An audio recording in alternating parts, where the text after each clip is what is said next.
Здраво, јас сум Камилија Каракаш. Имам 10 години. Учам во основното училиште Велес Иливиди Цена во Скопје, сум четврта делина. Јас ќе ви раскажувам повеќе за книгата Мала мечка и голема мечка.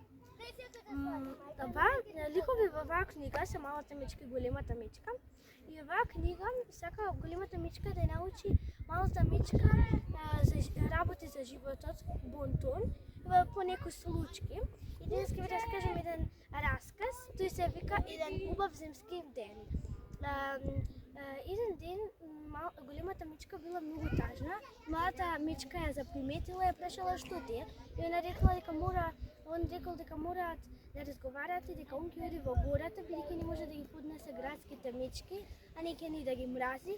И Малата мечка била тажна бидејќи татко ќе си оди и сакала и она да оди, но Големата мечка рекла дека мора он да остане со мајка му, да оди во градинка, па после во школа, но да научи дека они тројца кога ќе погледнат во небото, секогаш ќе се сеќаваат еден на друг и дека секогаш се они едно, голема мечка и мала мечка, без разлика дали сте заедно или на различни места. Ако сакате да знаете другите раскази, да ве научи оваа книга малку вас децата за работи за животот бонтон, прочитете книгата Малата мечка и Големата мечка од Тихомир Јанчевски.